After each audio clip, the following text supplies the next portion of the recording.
दोस्तों आज के इस वीडियो में मैं आपको 15 अगस्त 1947 से लेकर आज तक के जितने भी प्रधानमंत्री रहे हैं सबके बारे में बताऊंगा।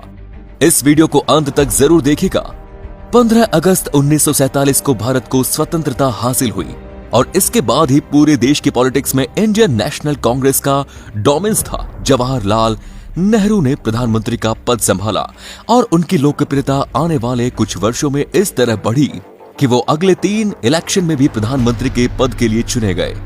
16 वर्ष और 286 दिनों तक प्रधानमंत्री का पद संभालने के बाद जवाहरलाल नेहरू की मृत्यु हो गई। दोस्तों आपको बता दूं कि जवाहरलाल नेहरू आज तक हमारे देश के सबसे लंबे समय तक प्रधानमंत्री रहे।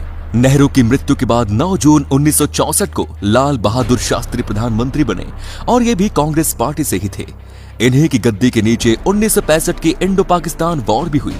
11 जनवरी 1966 को लाल बहादुर शास्त्री की मृत्यु हो गई थी। इसके बाद एक और बार प्रधानमंत्री की कुर्सी खाली हो गई। लाल बहादुर शास्त्री सिर्फ 1 वर्ष और 2016 दिन प्रधानमंत्री के पद पर रह सके थे। शास्त्री जी के बाद जवाहरलाल नेहरू की बेटी इंदिरा गांधी प्रधानमंत्री बनी। इंदिरा गांधी हमारे देश की पहली महिला प्रधानमंत्री रही।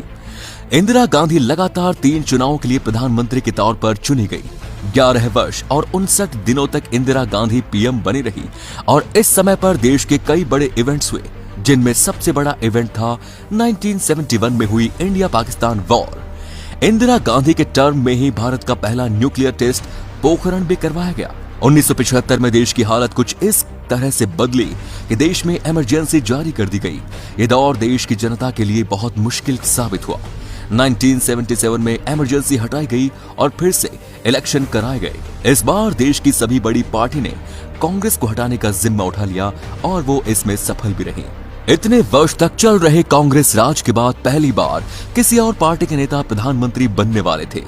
जनता पार्टी के मोरारजी देसाई को पीएम बनाया गया। 24 मई 1977 को उन्होंने कुर्सी संभालनी शुरू करी और 2 वर्ष 126 दिनों के बाद ही इस्तीफा दे दिया। इस्तीफे का कारण यह था कि उनकी सरकार उस समय अलग अलग पार्टी के सहयोग से बनी हुई थी और अब उन पार्टी की विचारधारा आपस में टकराने लगी। इसीलिए कुछ समय बाद पावर में रहना और सब कुछ मैनेज करना उनके लिए बहुत मुश्किल हो गया। इसके बाद चरण सिंह, जो कि कांग्रेस से नहीं थे, पर फिर भी कांग्रेस ने उन्हें सपोर्ट करा और प्रधानमंत्री बनवाया। कांग्रेस ने जितनी तेजी से उन्हें अपनी सपोर्ट से ऊपर चढ़ाया था, उतनी ही तेजी से नीचे भी उतार दिया, जिसके कारण चरण सिंह को भी इस्तीफा देना पड़ा। इसके बाद 1980 में मेजोरिटी के साथ कांग्रेस सत्ता में लौटी और इंदिरा गांधी चौथी बार पीएम बनी। करीब 4.5 सालों तक पीएम बने रहने के बावजूद 31 अक्टूबर 1984 को इंदिरा गांधी की हत्या कर दी गई। इंदिरा गांधी के बाद उनके बेटे राजीव गांधी को प्रधानमंत्री बनाया गया। राजीव गांधी आज तक के भारत के सबसे कम उम्र वाले प्रधानमंत्री रहे। इस समय पर वीपी सिंह, जो कि उस समय फाइनेंस मिनिस्टर हुआ करते थे, उन्हें कांग्रेस से निकाल दिया गया और फिर उन्होंने बाकी एंटी कांग्रेस पार्टी के साथ मिलकर जनता दल बनाई। इस समय पर राजीव गांधी के ऊपर करप्शन चार्जेस भी उठ रहे थे, जिस वजह से लोगों ने राजीव गांधी में अपना कॉन्फिडेंस खो दिया। 1989 में एक और बार इलेक्शन हुए, जिसमें जनता दल ने भारतीय जनता पार्टी और कुछ और पार्टी के साथ मिलकर सरकार बनाई, जिसके तहत वीपी सिंह को प्रधानमंत्री बनवाया गया। वीपी सिंह की बनाई सरकार ने आपस में ही बहुत डिफरेंस बढ़ रहे थे, जिससे सरकार में स्टेबिलिटी नहीं हो पा रही थी। जब VP Singh BJP member Lal Krishna Advani को अरेस्ट करवाने के ऑर्डर दिए तो इससे बीजेपी उनसे नाराज हो गई, जिस वजह से उन्होंने अपना पॉलिटिकल सपोर्ट हटा दिया और इसके बाद तो हालत और बिगड़ गई। वीपी सिंह को प्रधानमंत्री की पोस्ट से रिजाइन करना पड़ा। जिस तेजी से ये पार्टी नीचे आ रही थी, उसी तेजी से उस समय के होम मिनिस्टर चंद्रशेखर की बनाई समाजवादी पार्टी ऊपर आ गई। उन्होंने 64 एमपीज के साथ मिलकर पार्टी को शुरू किया। कांग्रेस के सपोर्ट के साथ समाजवादी जनता पार्टी सत्ता में आई और चंद्रशेखर को पीएम बनाया गया। 1 साल से भी कम समय में कांग्रेस ने अपना सपोर्ट हटा लिया, जिसकी वजह से ये पार्टी गिर गई। इसके बाद 1991 में इलेक्शन हुए, जिसमें कांग्रेस पीवी नरसिम्हा राव की लीडरशिप में आगे आई और पीवी नरसिम्हा राव पीएम बन गए। नरसिम्हा राव पहले पीएम थे जो साउथ इंडिया के रहने वाले थे। सोवियत यूनियन के खत्म होने के बाद इंडिया की इकोनॉमी की हालत बहुत खराब हो गई और इस समय इकोनॉमी में कुछ बड़े बदलाव की जरूरत थी। इस समय पर नरसिम्हा राव ने मनमोहन सिंह के साथ मिलकर कुछ बड़े डिसीजन लिए, जिस वजह से हमारे देश की इकोनॉमी को बहुत फायदा हुआ। नरसिम्हा राव पहले पीएम बने जो नेहरू गांधी फैमिली से नहीं थे। पर फिर भी पूरे 5 सालों का ऑफिस टर्म कंप्लीट करा। इसके बाद अगले 3 सालों में 4 बार प्रधानमंत्री बदले गए। शुरुआत करी अटल बिहारी वाजपेयी ने, ये सिर्फ 16 दिनों तक पीएम रहे। फिर HD देवगौड़ा आए जो 324 दिनों के लिए पीएम बने, और फिर इंद्र कुमार गुजराल जिन्होंने 332 दिनों तक पीएम की कुर्सी संभाली। और इसके बाद फिर से भारतीय जनता पार्टी की सरकार बनी और अटल बिहारी वाजपेयी प्रधानमंत्री बने। 1998 में बनी सरकार ने कुछ मुख्य कदम उठाए, जैसे उन्होंने पोखरण में 5 अंडरग्राउंड न्यूक्लियर एक्सप्लोजन कराए।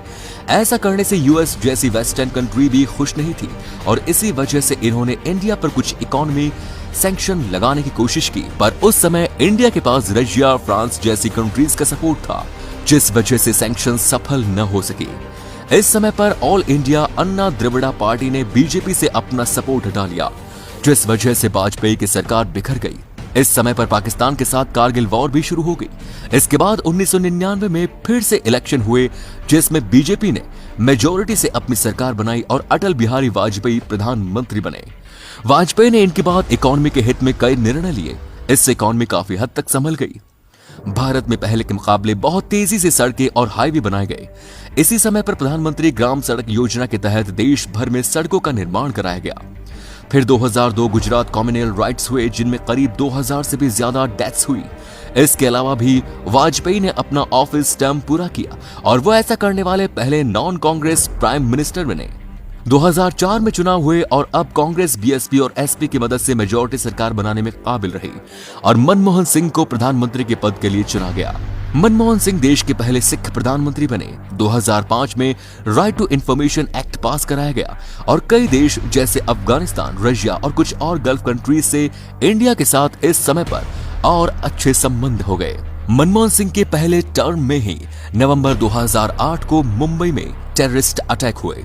2009 में फिर से इलेक्शन का समय आ गया, और इस बार भी कांग्रेस सरकार बनाने में सफल रही। हालांकि दूसरी बार प्रधानमंत्री बनने के बाद मनमोहन सिंह के ऊपर कई घोटाले और भ्रष्टाचार के इल्जाम लगने लगे थे। 5 साल बाद समय आया आज तक के सबसे यादगार चुनाव का। 2014 में भारतीय जनता पार्टी पहले से भी ज्यादा मजबूत तरीके से लौटी। उनकी पार्टी का चेहरा बने नरेंद्र मोदी। नरेंद्र मोदी जैसी लहर देश के कई दशकों के बाद दिखी, जब पूरा देश सरकार में बदलाव चाहता था। इस चुनाव में बीजेपी को पूर्ण बहुमत हासिल हुआ, और गुजरात के सीएम रह चुके मोदी को प्रधानमंत्री बनाया गया। मोदी के आने से देश भर की पॉलिटिक्स में सेंस ऑफ ट्रांसपेरेंसी पहले से कहीं ज्यादा बढ़ गई। इसमें सबसे बड़ा योगदान इंटरनेट का भी साबित हुआ। मोदी की कई योजनाएं सफल हुई तो कई फेल भी हुई। एक बार निश्चित तौर पर कही जा सकती है कि जिस तरह मोदी ने भारत को अंतर्राष्ट्रीय स्तर पर प्रेजेंट किया, ऐसा अब तक कोई प्रधानमंत्री नहीं करा सका। अब देखना होगा कि 2024 में प्रधानमंत्री की कुर्सी कौन संभालेगा, और अब देश की सरकार का रुख किस तरफ होगा। दोस्तों, आपके हिसाब से इस बार प्रधानमंत्री कौन बनेगा? आप हमें कमेंट में जरूर बताएं। आप उस नेता को क्यों सपोर्ट करते हो, और आप हमें ये भी कमेंट करके बताएं। दोस्तों, अगर आपको ये वीडियो पसंद आई तो इस वीडियो को लाइक करें। धन्यवाद।